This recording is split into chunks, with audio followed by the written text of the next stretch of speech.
이 기록은 2022년 대선 패배 이후 대한민국 제1야당이 직면했던 전례 없는 위기 속에서 당시 송영길 당대표가 보여준 선당후사의 정신을 기억합니다. 검찰 독재 정권의 칼날이 야권의 심장인 이재명 대표를 향할 때 스스로 방패가 되어 20년 정치적 고향을 내어준 송영길의 결단은 단순한 양보를 넘어 민주당의 존립을 건 숭고한 희생이었습니다. 그 고난의 행군과 최근의 무죄 판결까지 역사가 기억해야 할 진실의 대서사를 이야기해봅니다. 2022년 3월 단 0.73%라는 간발의 차이로 정권이 교체된 직후 대한민국은 정치검찰의 시대로 급격히 전환되었습니다.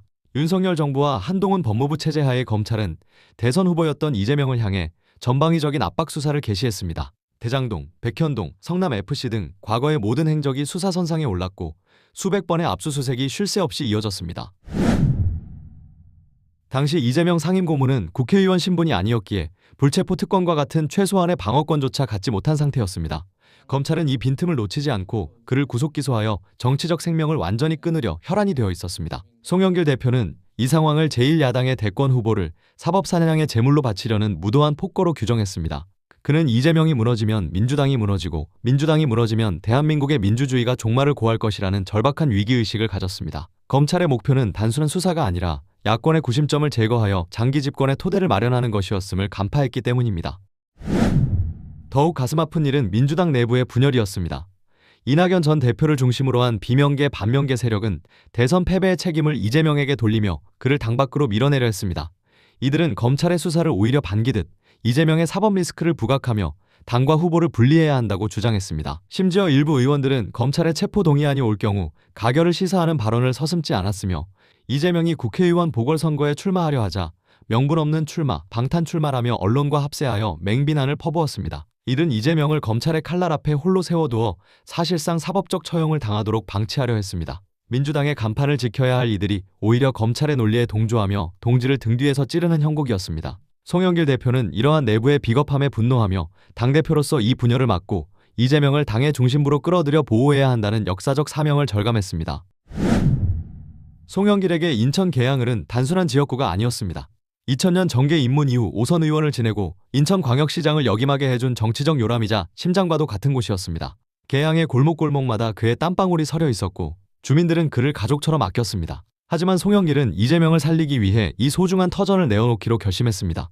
그는 이재명을 이대로 방치하면 정치검찰의 칼에 맞아 죽습니다.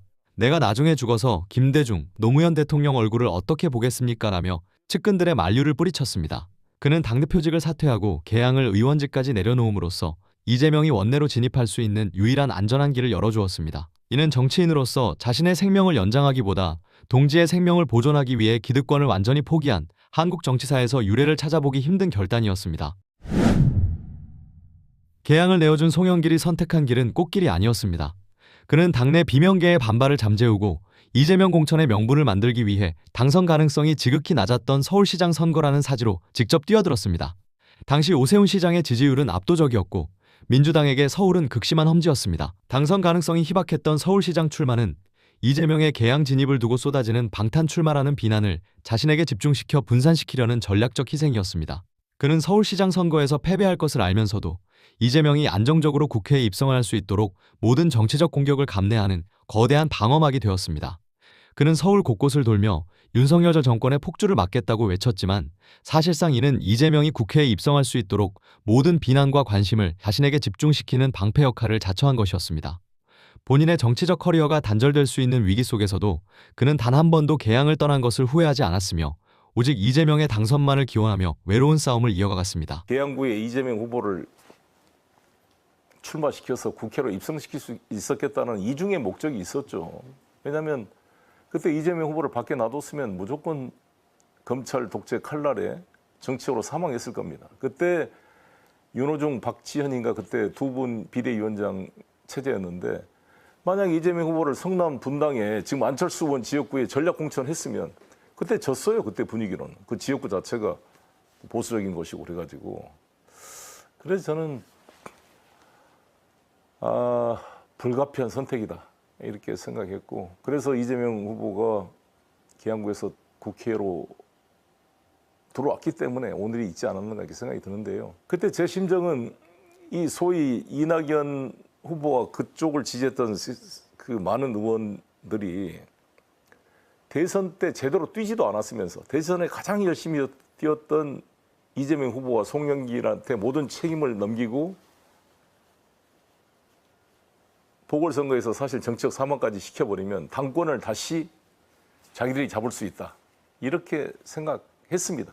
그러면 저는 대선 패배도 억울한데 당권까지 대선 때 열심히 뛰지 않았던 세력, 사실상 윤석열 정권 탄생에 일조했던 세력들이 민주당 당권을 잡는 것은 용납될 수가 없다. 이런 생각으로 제가 서울시장에 출마하고 계양구에 이재명 후보가 나오게 됐다. 이 말씀을 드리고. 결과는 예상대로였습니다. 송영길은 서울시장 선거에서 낙선하며 정치적 타격을 입었지만 그의 희생 덕분에 이재명은 인천 계양을 보궐선거에서 당선되어 국회에 입성했습니다. 이재명은 송영길이 20년간 공들여 닦아온 조직과 지지 기반을 고스란히 물려받아 안정적으로 당선될 수 있었습니다. 이재명의 원내 진입은 결정적이었습니다. 국회의원 신분은 검찰의 무분별한 구속 시도를 막아주는 제도적 보호막이 되었고 이재명은 이를 토대로 당대표에 출마하여 압도적인 지지로 당선될 수 있었습니다. 송영길의 계양 양보가 없었다면 오늘의 이재명 대표도 검찰 독재에 맞서는 강한 민주당도 존재할 수 없었을 것입니다. 송영길은 본인을 불살라 민주당의 횃불을 밝힌 미랄이 되었습니다. 이재명이 살아나고 민주당이 다시 결집하자 윤석열 정권과 검찰은 복수의 화살을 송영길에게 겨누었습니다. 이들은 송영길을 무너뜨리는 것이 곧 이재명 체제의 도덕성을 훼손하는 길이라 판단했습니다. 그렇게 기획된 것이 바로 2021년 전당대회 돈봉투 사건입니다. 검찰은 수년 전의 녹취록을 꺼내들며 대대적인 언론 플레이를 시작했습니다. 송영길은 프랑스 방문 중 이 소식을 듣고 당에 누를 끼치지 않기 위해 즉시 탈당을 선언하고 귀국했습니다. 검찰은 그의 주변인들과 연구단체까지 별건 수사로 샅샅이 뒤지며 그를 파렴치한 정치인으로 매도했습니다. 한동훈 법무부 장관은 국회에서 이를 기정사실화하며 송영길의 인격적 살인을 주도했습니다. 이는 이재명을 지켜준 송영길에 대한 명백한 정치적 보복이자 기획된 수사였습니다. 검찰은 결국 송영길에 대해 구속영장을 청구했고 그는 차가운 감옥 안에서 옥고를 치러야 했습니다. 하지만 송영길은 자신이 겪는 고난이 개인의 고통이 아닌 민주주의의 후퇴를 막기 위한 훈장임을 잊지 않았습니다. 그는 옥중에서도 소나무당을 창당하며 검찰 독재의 부당함을 세상에 알렸고 단식과 투쟁을 멈추지 않았습니다. 검찰은 그를 돈으로 표를 산 범죄자로 몰아세웠으나 송영길은 당당했습니다. 한동훈 당시 법무부 장관은 국회에서 그를 범죄자로 단정짓는 모욕적인 언사를 쏟아냈습니다. 송영길은 차가운 감방에서 억울한 시간을 보내야 했지만 결코 굴복하지 않았습니다. 그는 자신이 겪는 옥살이가 이재명을 지킨 대가임을 알았기에 당당했습니다. 비명계가 침묵하고 정권이 비웃을 때 그는 감옥벽을 마주하며 진실이 밝혀질 날만을 기다렸습니다. 그의 옥살이는 민주당의 적통을 지켜내고 이재명 체제를 공고히 하기 위해 치러진 가장 혹독한 대가였습니다. 2026년 2월 마침내 사법부는 송영길 전 대표에게 제기된 핵심 혐의들에 대해 무죄를 선고했습니다. 재판부는 검찰이 제시한 증거들이 짜맞추기식이었으며 피의자의 방어권을 침해한 과도한 수사였음을 인정했습니다. 한동훈과 정치검찰이 쌓아올린 허위의 성이 무너지는 순간이었습니다. 이 판결은 단순히 송영길 개인의 명예회복을 넘어 윤석열 정권의 수사가 정적 제거용 기획수사였음을 법적으로 확정한 사건입니다. 송영길은 법정 밖으로 나오며 3년 전 무죄를 입증하고 다시 민주당으로 돌아오겠다고 약속했습니다. 이제 그 약속을 지킬 수 있는 순간입니다 라고 소회를 밝혔습니다. 민주당은 이 판결을 계기로 검찰 독재에 대한 총반격의 기틀을 마련했습니다. 송영길의 결단은 결국 승리했고 그의 의리는 민주당 역사의 가장 찬란한 유산으로 남게 되었습니다. 송영길 전 대표가 보여준 일련의 행보는 정치가 단순히 권력을 탐하는 기술이 아니라 가치와 의리를 지키는 숭고한 행위임을 증명했습니다. 자신이 죽어 동지를 살리고 그 동지가 당을 살려 마침내 진실 승리하게 만든 이 서사는 앞으로의 민주당이 나아가야 할 이정표입니다. 고난의 세월호를 견디고 돌아온 송영길, 그리고 그가 지켜낸 이재명 대표는 민주정부의 대통령이 되었습니다. 이제 더 단단해진 연대로 민주정부의 재건을 향해 나아갈 것입니다.